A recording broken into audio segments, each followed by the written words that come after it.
Hello friends, मैं अभिषेक कुमार समृद्धि IAS के online platform पे आप सभी का स्वागत करता हूं। दोस्तों, आज का हमारा टॉपिक जो है वो है प्रकाश का पूर्ण आंतरिक परावर्तन यानी कि टोटल इंटरनल रिफ्लेक्शन। ये जो टॉपिक है लाइट चैप्टर का, ये अपने आप में एक मास्टर क्लास होने वाला है, क्योंकि जितने भी एग्जाम आप देखेंगे उसमें टोटल इंटरनल रिफ्लेक्शन से यानी इस टॉपिक से जो है क्वेश्चन पूछे जाने की संभावना सबसे ज्यादा होती है और सबसे ज्यादा क्वेश्चन जो है वो इसी से पूछे जाते हैं। तो आइए हम देखते हैं प्रकाश का पूर्ण आंतरिक परावर्तन यानी कि टोटल इंटरनल रिफ्लेक्शन ये है क्या। देखिए, सबसे पहले देखेंगे कि अगर प्रकाश का पूर्ण आंतरिक परावर्तन आपको समझना है तो इसके लिए आपको क्रिटिकल एंगल यानी कि क्रांतिक कोण को समझना होगा कि क्रांतिक कोण क्या है, क्योंकि जब तक क्रांतिक कोण के बारे में आप नहीं समझेंगे आप ये नहीं जान पाएंगे कि प्रकाश का पूर्ण आंतरिक परावर्तन जो है वो क्या होता है। प्रकाश का पूर्ण आंतरिक परावर्तन जो है वो प्रकाश के परावर्तन का ही एक रूप होता है। देखिए, चलिए हम देखते हैं सबसे पहले कि क्रांतिक कोण क्या होता है। तो सघन माध्यम में बना वह आपतन कोण जिसके लिए विरल माध्यम में अपवर्तन कोण का मान 90 डिग्री हो जाता है उसे क्रांतिक कोण कहा जाता है। दोस्तों, क्रांतिक कोण क्या है? तो क्रांतिक कोण समझिए कि एक प्रकार का आपतन कोण ही होता है जिसके लिए विरल माध्यम में अपवर्तन कोण का मान 90 डिग्री हो जाता है और उसे क्रांतिक कोण कहा जाता है। तो देखिए, प्रकाश के पूर्ण आंतरिक परावर्तन के लिए दो शर्त होना जरूरी है। इन दोनों शर्तों को आप ध्यान में रखिएगा तो आपको जो है प्रकाश का पूर्ण आंतरिक परावर्तन बिल्कुल समझ में आ जाएगा। पहला जो शर्त है वो क्या है कि प्रकाश की जो किरण है यानी कि रे ऑफ लाइट जो है वो डेंसर टू रेयर यानी कि सघन से विरल में जानी चाहिए। क्या होना चाहिए दोस्तों? कि रे ऑफ लाइट, ठीक है, रे ऑफ लाइट कैसे जानी चाहिए? सघन माध्यम से, सघन से विरल माध्यम में जानी चाहिए, विरल में जानी चाहिए। ठीक है, पहला, ठीक है, पहला शर्त क्या है कि रे ऑफ लाइट यानी कि प्रकाश की जो किरण है वो कैसा जाना चाहिए?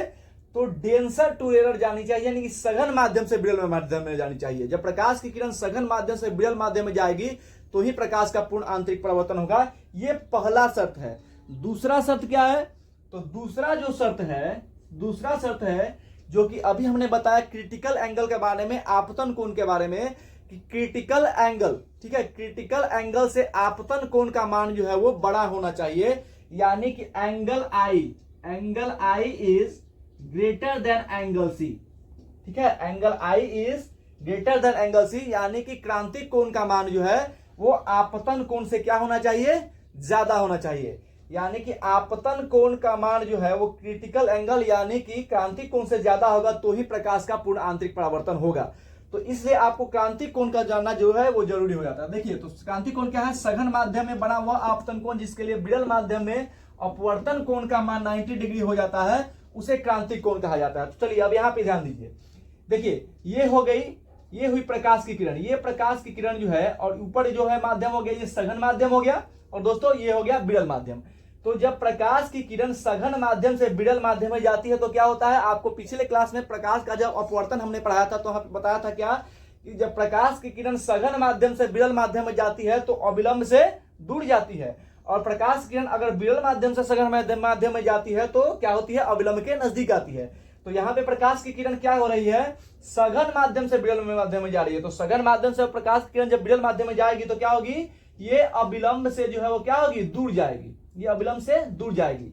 तो यहाँ पे क्या कह रहा है कि सघन माध्यम में बना हुआ आपतन कोण, तो आपको पता है कि ये जो एंगल है ये एंगल क्या कहलाएगा? ये एंगल आपका आपतन कोण कहलाता है, आपतन कोण कहलाता है। यानी आपतित किरण और अविलंब के बीच जो एंगल बनता है वो आपतन कोण कहलाता है। यानी ये हुआ एंगल सी, एंगल आई। अब ये क्या कह रहा है कि सघन माध्यम से, सघन माध्यम में बना हुआ आपतन कोण यानी ये आपतन कोण विरल माध्यम में जब क्या होगा? इसके लिए विरल माध्यम में अपवर्तन कोण का मान 90 डिग्री हो जाए तो अपवर्तन कोण क्या हुआ? ये वाला जो एंगल है ये अपवर्तन कोण है। तो ये क्रांतिक कोण कब कहलाएगा? जब ये किरण, जब ये आपतित किरण जो है यहाँ अविलंब से जब दूर भागेगी तो ये यहाँ पे आ जाएगी, ये अपवर्तित होने के बाद इस समानांतर में आ जाएगी तो यहाँ पे जो एंगल बनेगा ये हो जाएगा अपवर्तन कोण। तो ये जो अपवर्तन कोण, ये अपवर्तन कोण जब 90 डिग्री का बनेगा, ये अपवर्तन कोण जब 90 डिग्री का बनेगा तब यह आपतन कोण जो है वो क्या कहलाएगा? क्रांतिक कोण कहलाएगा, क्रिटिकल एंगल कहलाएगा। तो अब यहाँ पे तो विरल माध्यम में जब 90 डिग्री का एंगल बन जाएगा तब सघन माध्यम का जो आपतन कोण है ये क्या कहलाएगा, ये आपका क्रांतिक कोण कहलाएगा। ठीक है, ये हुआ क्रांतिक कोण। हमें लगता है कि क्रांतिक कोण आपको समझ में आ गया होगा। क्रांतिक कोण क्या है, तो सघन माध्यम में बना हुआ आपतन कोण, तो ये है सघन माध्यम। तो सघन माध्यम में ये आपतन कोण बन रहा है, कब, वह आपतन कोण जिसके लिए विरल माध्यम में अपवर्तन कोण का मान 90 डिग्री होता है, तो ये विरल माध्यम में अपवर्तन कोण का मान 90 डिग्री हो जा रहा है। यानी कि ये किरण जब दूसरे माध्यम में प्रवेश कर रही है, सघन से विरल में प्रवेश कर रही है, तो अविलंब से दूर भाग रही है, और दूर भागने के क्रम में क्या हुई है, जिस सतह को पार करके ये दूसरे माध्यम में गई है, उस सतह के समानांतर जब आ जाती है तो यहाँ पे 90 डिग्री का कोण बनता है। और जब अपवर्तन कोण का मान 90 डिग्री बन जाएगा, तो सघन माध्यम का जो आपतन कोण कहलाएगा वो क्या कहलाएगा, क्रांतिक कोण कहलाएगा। तो मुझे लगता है कि क्रांतिक कोण आप लोग समझ गए होंगे। क्रांतिक कोण क्या है, तो सघन माध्यम में बना हुआ आपतन कोण जिसके लिए विरल माध्यम में अपवर्तन कोण का मान 90 डिग्री हो जाता है, तो वो क्या कहलाएगा, तो ये आपतन कोण जो है वो क्या कहलाएगा, क्रांतिक कोण कहलाएगा। तो ये हुआ क्रांतिक कोण।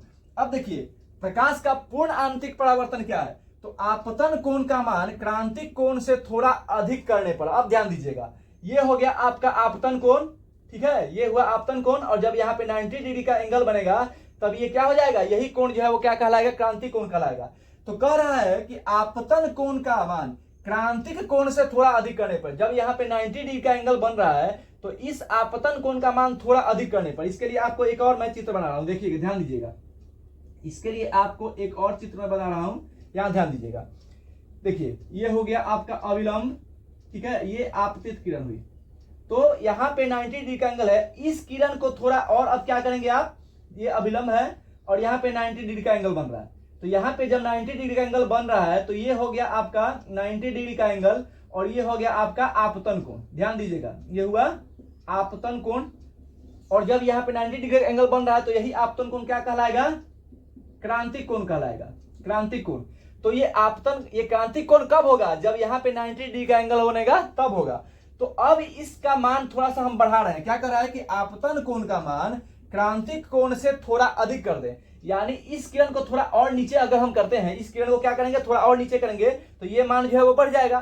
तो इस किरण को हम क्या करते हैं, यहां से और थोड़ा नीचे करते हैं, देखिए इसको मिटा देते हैं और इसको थोड़ा और, तो यहाँ पे आपतन कोण का मान बढ़ गया कि नहीं बढ़ गया, बढ़ गया। तो यही कह रहा है कि आपतन कोण का मान क्रांतिक कोण से थोड़ा अधिक कर दे। तो यहाँ पे क्रांतिक कोण था, अब इसका मान थोड़ा अधिक कर दे, तो यहाँ पे आपतन कोण का मान जो हमने बढ़ाया, तो इसके लिए ये जो किरण जो यहाँ से रिफ्लेक्ट होकर इस पे आई है, ये क्या होगी, ये और इधर आ जाएगी, ठीक है। इसका मान जैसे जैसे नीचे करेंगे, इस किरण को जैसे जैसे नीचे करेंगे, ये किरण जो है ऊपर उठेगी, इससे नीचे करेंगे तो यहाँ से ऊपर उठेगी। तो एक समय आएगा ऐसा कि क्रांतिक कोण से आपतन कोण का मान थोड़ा अधिक करने पर हो क्या रहा है कि ये जो प्रकाश किरण है वो विरल माध्यम में नहीं जाती है, विरल माध्यम में न जाकर के संपूर्ण प्रकाश जो है वो क्या हो रहा है, सघन माध्यम में ही रिफ्लेक्ट हो जा रहा है। ध्यान दीजिएगा, यहां से जब इस एंगल का मान बढ़ाया गया तो ये किरण जो है वो यहां नहीं गई और यहीं से रिफ्लेक्ट हो गई। तो इसी परिघटना को क्या कहा जाता है, प्रकाश का पूर्ण आंतरिक परावर्तन कहा जाता है। जैसे देखिए आपतन कोण का मान क्रांतिक कोण से थोड़ा अधिक कर दे तो प्रकाश विरल माध्यम में बिल्कुल भी नहीं जाता है। जैसे यहाँ पे लाइट जो है वो विरल माध्यम में बिल्कुल भी नहीं गया, यहां से रिफ्लेक्ट होकर क्या हुआ, वापस उसी माध्यम में लौट आया। तो इस प्रकार की जो परिघटना है उसको क्या कहा जाएगा कि ये प्रकाश का पूर्ण आंतरिक परावर्तन होता है। तो ध्यान दीजिएगा, प्रकाश का पूर्ण आंतरिक परावर्तन क्या है, तो आपतन कोण का मान क्रांतिक कोण से थोड़ा अधिक कर दे तो प्रकाश विरल माध्यम में बिल्कुल भी नहीं जाता है, बल्कि संपूर्ण प्रकाश परावर्तित होकर सघन माध्यम में लौट जाता है। तो इस घटना को प्रकाश का पूर्ण आंतरिक परावर्तन कहा जाता है, यानी कि this type of phenomena is called total internal reflection. ठीक है, तो इसके लिए दो शर्त क्या है कि प्रकाश की किरण जो है वो डेंसर टू रेयर जानी चाहिए, और दूसरा क्या है, एंगल आई जो है एंगल सी से बड़ा होना चाहिए। तो जैसे अभी हमने बताया यहाँ पे एंगल सी क्या हुआ, ये एंगल सी हुआ जब यहाँ पे 90 डिग्री का एंगल बना, और जैसे ही इसको बढ़ाया गया तो यहाँ पे देखिए ये एंगल ये क्या है, एंगल सी है, क्रिटिकल एंगल है, और जैसे ही इसका मान बढ़ाया गया तो क्या हो रहा है, मान बढ़ रहा है, तो ये प्रकाश की किरण इसमें न जाकर के क्या है, वापस लौटी। तो यहाँ पे एंगल आई जो है, यहाँ पे क्या हुआ, एंगल आई जो है वो ग्रेटर देन एंगल सी हो गया। ठीक है, यहाँ पे एंगल सी है और ये एंगल आई जो है यहाँ पे बढ़ गया। तो इसमें क्या देख रहे हैं कि ये जो एंगल सी है वो एंगल आई से बड़ा है कि नहीं बड़ा है, यानी कि दूसरा शब्द क्या है कि क्रिटिकल एंगल से आपतन कोण का मान जो है वो बड़ा होना चाहिए, तभी जाकर के क्या होगा, प्रकाश का पूर्ण आंतरिक परावर्तन होता है। अब देखिए प्रकाश के पूर्ण आंतरिक परावर्तन से जो क्वेश्चन पूछता है वो किस प्रकार से पूछता है, तो इसके एग्जाम्पल से पूछता है कि इसका एग्जाम्पल क्या है। इसके लिए आप देखेंगे कि प्रकाश के पूर्ण आंतरिक परावर्तन का जो एग्जाम्पल है वो होता है रेत का चमकना। ठीक है, जिसको हम लोग कहते हैं मृग मरीचिका। जब आप रेगिस्तान में जाएंगे दोस्तों, तो रेगिस्तान में जाने के बाद आप क्या देखते हैं कि वहां पे जो रेत होता है वो चमकता है, और चमकता है तो एक आपके दिमाग में, आपकी आंखों में क्या होता है, एक भ्रम हो जाता है, एक इल्यूजन हो जाता है, जिसको हम लोग ऑप्टिकल इल्यूजन कहते हैं, आंखों का भ्रम कहते हैं। और आपको लगता है कि वहां पे क्या है, पानी है, लेकिन एक्चुअली में वहां पे पानी होता नहीं है। ठीक है, तो इसी को क्या कहा जाता है, ये आपका आंखों का एक भ्रम है, यानी कि ये क्या होता है, ये एक ऑप्टिकल इल्यूजन है। क्या है जी, ऑप्टिकल इल्यूजन है, यानी कि आंखों का भ्रम है। तो रेत का चमकना, जिसको हम मृग मरीचिका यानी कि मिराज कहते हैं, ऑप्टिकल इल्यूजन है। ये क्या होता है, ये प्रकाश के पूर्ण आंतरिक परिवर्तन का कारण होता है। यानी कि जैसे आप मान लीजिए किसी हाईवे पर ट्रेवल कर रहे हैं, कार से आप हाईवे पर ट्रेवल कर रहे हैं, तो कभी कभी आपको लगता है कि कुछ दूरी पे उस हाईवे पे, जहां पे हाईवे थोड़ा नीचा और ऊपर यानी कि अप एंड डाउन होता है, वहां पे आपको लगता है कि हाईवे पे जो है वो पानी है, लेकिन जब आप वहां पे पहुंचते हैं तो वहां पे पानी नहीं होता है, वो किसी वस्तु का उल्टा प्रतिबिंब वहां पे बनता है, जो कि आपको दिखाई देता है। तो इसी को क्या कहता है, ये मृग मरीचिका होता है। तो मृग मरीचिका जो है वो क्या है, मृग मरीचिका क्यों दिखाई देता है, तो प्रकाश के पूर्ण आंतरिक परावर्तन के कारण होता है। हीरे का चमकना, दोस्तों हीरा क्यों चमकता है, आप देखते हैं हीरा जो है कम प्रकाश पे भी जो है चमकने लगता है, ऐसा क्यों होता है, तो हीरा पूर्ण आंतरिक परावर्तन के कारण ही चमकता है, due to total internal of reflection, यानी कि पूर्ण आंतरिक परावर्तन के कारण होता है। होता क्या है कि हीरा के अंदर जब प्रकाश एक बार जाता है तो वो बाहर नहीं निकलता है। ठीक है, हीरा के अंदर जब प्रकाश एक बार जाता है तो वो बाहर नहीं निकलता है, उसी के अंदर बार बार जो रिफ्लेक्शन होता है, रिफ्लेक्ट होता है, इसी कारण हीरा जो है वो सबसे ज्यादा आपको चमकता हुआ दिखाई देता है। ठीक है, तो हीरे का चमकना क्या है, ये प्रकाश का पूर्ण आंतरिक परावर्तन होता है। ऑप्टिकल फाइबर दोस्तों, प्रकाश तंतु का चमकना। प्रकाश तंतु का इस्तेमाल कहां पे होता है, एंडोस्कोपी में, यानी कि बॉडी के अंदर का जब आंतरिक जांच किया जाता है तो उसके लिए एंडोस्कोपी का इस्तेमाल किया जाता है। और एंडोस्कोपी में क्या होता है, प्रकाश तंतु यानी कि ऑप्टिकल फाइबर का निर्माण यूज किया जाता है। देखिए ऑप्टिकल फाइबर होता कैसे है, जैसे देखिए ये एक जो है ये ऑप्टिकल फाइबर हो गया, इसके अंदर जब लाइट जाता है, ध्यान दीजिए, इसके अंदर जब लाइट दिया जाता है तो ये लाइट क्या होता है, यहां टकराएगा और फिर यहां से बाहर नहीं निकलता, फिर यहां से यहां टकराएगा, फिर ऐसे टकराएगा, फिर ऐसे टकराएगा। इसी में बार बार जो है वो क्या होता है, रिफ्लेक्शन होता है। एक बार यहां टकराएगा, फिर यहां से रिफ्लेक्ट होकर यहां, फिर यहां, और बार बार जब रिफ्लेक्शन होता है तो उसके कारण ये क्या होता है, ये चमकता है। और इसी के कारण इसका इस्तेमाल जो है वो कहां पे किया जाता है, तो इसका इस्तेमाल जो है वो क्या किया जाता है, एंडोस्कोपी में। यानी एंडोस्कोपी में जब बॉडी के अंदर की जांच की जाती है कि अंदर क्या है, स्टोमक के अंदर जो है अगर स्टोन वगैरह होता है तो उसको डिटेक्ट करने के लिए एंडोस्कोपी किया जाता है। उसमें ऐसा ही होता है, जब लाइट यहाँ पे दिया जाता है तो ऐसे ही रिफ्लेक्ट होकर प्रकाश जो है वो अंदर जाता है और वहां से डिटेक्ट करता है कि यहाँ पे कोई चीज है या नहीं है। तो ये एंडोस्कोपी होता है। ठीक है, बर्फ का चमकना, बर्फ क्यों चमकता है, तो प्रकाश के पूर्ण आंतरिक परावर्तन के कारण चमकता है। शीशे के टुकड़े का चमकना, देखिए शीशे का जो टुकड़ा होता है, अगर शीशे में दरार पड़ जाता है तो वो सबसे ज्यादा चमकता है। आप देखिएगा शीशा में अगर दरार पड़ जाता है तो वो ज्यादा लाइट करता है, वो ज्यादा चमकता है, वो ज्यादा रिफ्लेक्शन करता है। होता क्या है, उसमें बार बार रिफ्लेक्शन होता है, और जब बार बार रिफ्लेक्शन होता है तो क्या होता है, वो ज्यादा चीजें चमकती हैं। वो क्यों होती है, वो प्रकाश के पूर्ण आंतरिक परावर्तन के कारण होता है। ठीक है, तो ये भी। और है लूमिंग। देखिए लूमिंग जो है ये ठंडे प्रदेशों में देखने को मिलता है। ये किस प्रकार की घटना है, जरा ध्यान दीजिएगा। जैसे मान लीजिए ये क्या है, ये नदी है। ठीक है, ये क्या है, ये नदी है, और नदी के किनारे क्या है, एक टावर लगा हुआ है, और नदी में एक नाव जो है वो चल रही है, नदी में एक नाव जो है वो चल रही है। ठीक है, और इस टावर के ऊपर जो है एक व्यक्ति खड़ा है। अब ये व्यक्ति यहां से अगर इस नाव को देखता है तो उसको लगेगा कि ये जो नाव जो है वो नदी में उल्टी चल रही है। ठीक है, तो इस परिघटना को क्या कहा जाता है कि ये जो है ये लूमिंग कहलाती है। ये परिघटना जो है वो क्या कहलाता है, लूमिंग कहलाता है। और ये आपको ठंडे देशों में आपको देखने को मिलता है। ठंडे देशों में इस प्रकार की परिघटना देखने को मिलती है। और इस प्रकार की परिघटना देखिए, ये क्या है, नाव उल्टी नहीं है लेकिन उल्टी दिखाई देती है। ये भी क्या होता है, ये आंखों का एक भ्रम होता है, यानी कि ऑप्टिकल इल्यूजन होता है। ऑप्टिकल इल्यूजन होता है। तो ये ऑप्टिकल इल्यूजन, आंखों का भ्रम होता है लूमिंग में, जिसके कारण लगता है कि टावर पर खड़े व्यक्ति को लगता है कि नदी में जो नाव चल रही है वो क्या होती है, उल्टी दिखाई दे रही है। तो दोस्तों ये आप याद रखिएगा, ये रेत का चमकना, हीरे का चमकना, ऑप्टिकल फाइबर, एंडोस्कोपी, बर्फ का चमकना, शीशे के टुकड़े का चमकना और लूमिंग, ये किस घटना का उदाहरण है, तो this all are the example of total internal reflection, यानी कि प्रकाश के पूर्ण आंतरिक परावर्तन का ये क्या है, ये एग्जांपल है, ये उदाहरण है। ठीक है दोस्तों, तो हम उम्मीद करते हैं कि आपको प्रकाश का पूर्ण आंतरिक परावर्तन बिल्कुल पूरी अच्छी तरह से समझ में आएगा। अब हम देखेंगे प्रकाश का प्रकीर्णन। प्रकाश का प्रकीर्णन यानी कि स्कैटरिंग ऑफ लाइट, यानी स्कैटरिंग ऑफ लाइट क्या है, इसको देखेंगे। ठीक है। तो प्रकाश का प्रकीर्णन, देखिए प्रकाश का प्रकीर्णन क्या होता है। प्रकाश का प्रकीर्णन जो है वो, प्रकीर्णन का मतलब होता है फैल जाना, ठीक है। प्रकीर्णन का मतलब क्या होता है, प्रकीर्णन का मतलब होता है फैल जाना, फैल जाना। ये होता क्यों है कि जब प्रकाश यानी कि रे ऑफ लाइट जब चलता है तो रास्ते में जो है धूल कण मिलते हैं। जैसे मान लीजिए कि ये सूर्य हुआ, ये क्या हुआ, ये है सन, ये सन है, और सन से जब रे ऑफ लाइट चलती है, रे ऑफ लाइट जो है सूर्य से चलता है और हमारी पृथ्वी तक पहुंचती है, पृथ्वी तक, तो इसके मार्ग में क्या होता है, इसके मार्ग में जो है पृथ्वी के का अपना एक वायुमंडल होता है, और पृथ्वी का जो वायुमंडल हो उसमें क्या होते हैं, तो पृथ्वी के वायुमंडल में डस्ट है, धूल कण है। तो ये रे ऑफ लाइट जब इस धूल कण से टकराती है, यानी सूर्य के प्रकाश से किरण जब चलती है, तो ये किरण जो है रास्ते में वातावरण का जो धूल कण है, जो डस्ट है, उससे टकराता है। टकराने के बाद ये प्रकाश जो है वो क्या होता है, फैलता है, ठीक है। प्रकाश जो है वो फैलता है। तो सूर्य का जो प्रकाश होता है, रे ऑफ लाइट जो है, उसमें 7 रंग होते हैं, ठीक है। सूर्य के प्रकाश में जो है वो कितने रंग होते हैं, 7 रंग होते हैं, ठीक है। इसमें सूर्य के प्रकाश का में 7 रंग होते हैं, यानी सूर्य का प्रकाश जब चलता है तो रास्ते में डस्ट टकराता है, डस्ट में टकराने के बाद वो फैलता है। तो ये सूर्य के प्रकाश में जो है वो कितने रंग होते हैं, 7 रंग होते हैं। तो डस्ट टकरा करके इसका फैल जाना जो है वो क्या कहलाता है, प्रकीर्णन कहलाता है। यानी कि प्रकाश का धूल कण से टकरा कर फैल जाने की जो घटना है उसी को क्या कहा जाता है, प्रकाश का प्रकीर्णन कहा जाता है। तो सूर्य के प्रकाश में 7 रंग होते हैं, जिसको कहा जाता है विबग्योर। क्या कहा जाता है, जिसको विबग्योर कहा जाता है। वी का मतलब होता है वायलेट, आई मतलब इंडिगो, वी का मतलब होता है ब्लू, जी का मतलब ग्रीन, वाई का मतलब येलो, ओ का मतलब ऑरेंज, और आर का मतलब जो है वो रेड होता है, ठीक है। इसमें रेड होता है, और वी का मतलब क्या होता है, वायलेट होता है, वायलेट होता है, यानी कि ये बैगनी रंग है, ये बैगनी रंग है, और ये जो है वो लाल रंग है, ठीक है।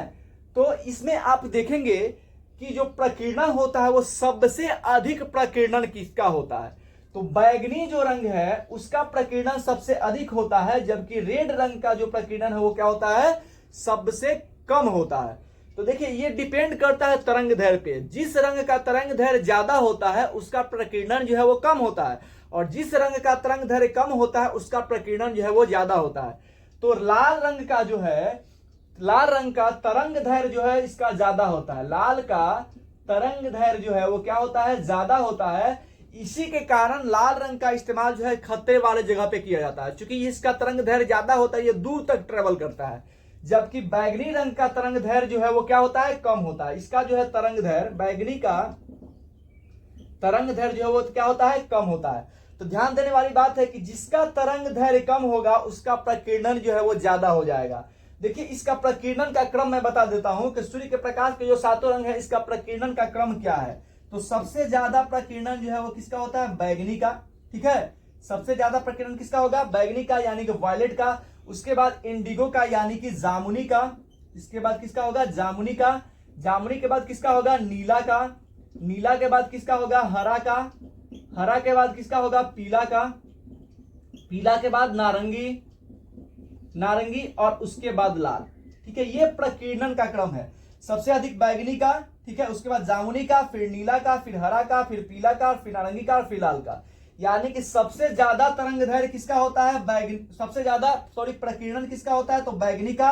और सबसे कम प्रकीर्णन किसका होता है, तो लाल का। और सबसे ज्यादा तरंग दैर्ध्य किसका होता है, तो लाल का। और सबसे अधिक, सबसे कम तरंग दैर्ध्य किसका होता है, तो बैगनी का, ठीक है। ये होता है प्रकाश का प्रकीर्णन। ये प्रकाश का धूल कण से टकरा करके फैल जाना जो है वो क्या कहलाता है, प्रकाश का प्रकीर्णन कहलाता है, स्कैटरिंग ऑफ लाइट कहलाता है। अब ध्यान देने वाली बात है, क्वेश्चन जो पूछा जाता है वो क्या पूछा जाता है कि किसका प्रकीर्णन सबसे अधिक होता है, तो बैगनी का प्रकीर्णन सबसे अधिक होता है। जिसका प्रकीर्णन सबसे अधिक होगा उसका तरंग दैर्ध्य कम होगा। तो बैगनी का प्रकीर्णन सबसे अधिक होता है तो इसका तरंग दैर्ध्य कम होता है। लाल का जो तरंग दैर्ध्य ज्यादा होता है तो इसका प्रकीर्णन जो है वो क्या होता है, कम होता है। ध्यान रखिएगा।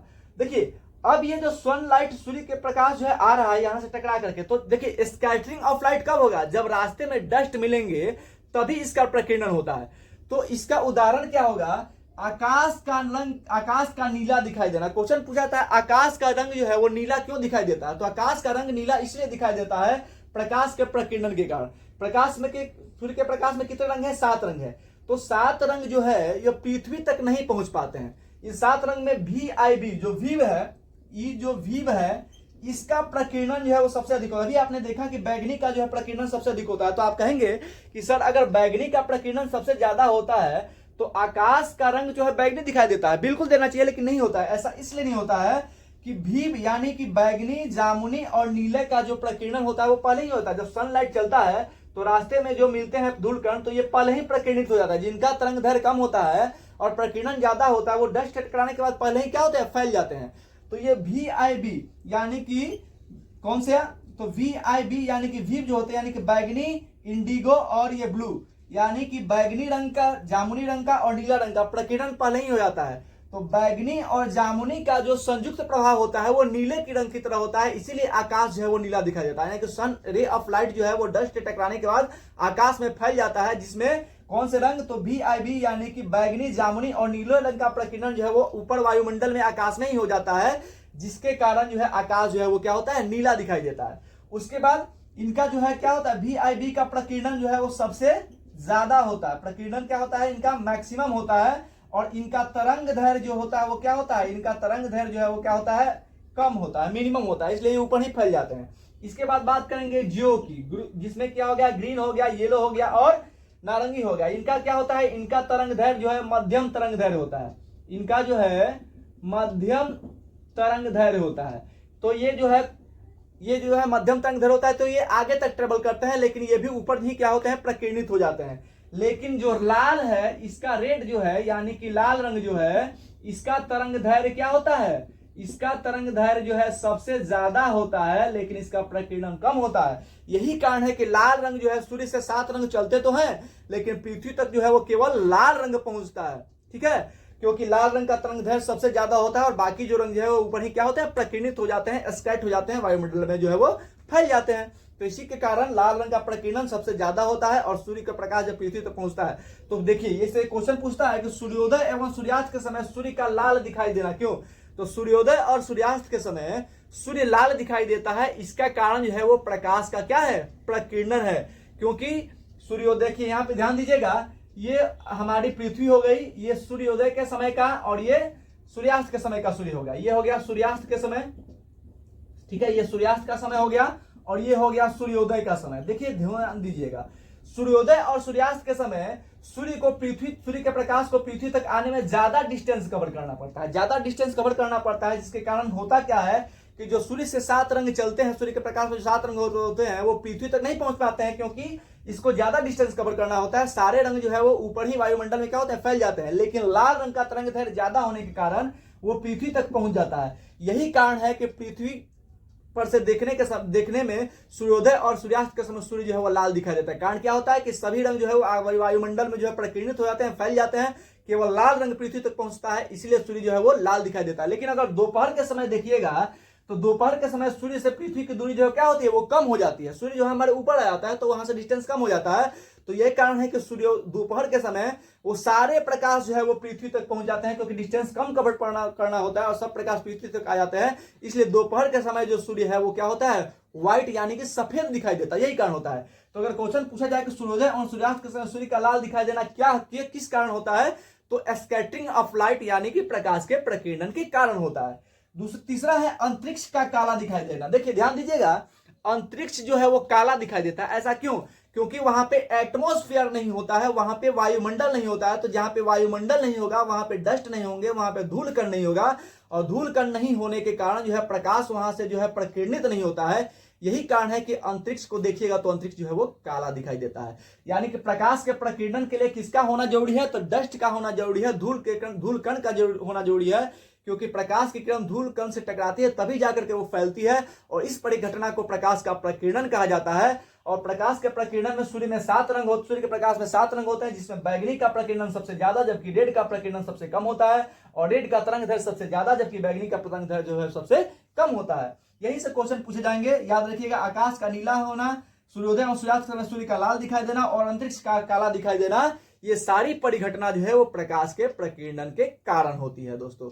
तो हम उम्मीद करते हैं कि आपको ये क्लास बिल्कुल समझ में आ गई। अगर ये क्लास समझ में आई है तो आप इसको शेयर करेंगे, लाइक करेंगे और चैनल को सब्सक्राइब करेंगे। अगले क्लास में हम आपको फिर मिलेंगे। धन्यवाद।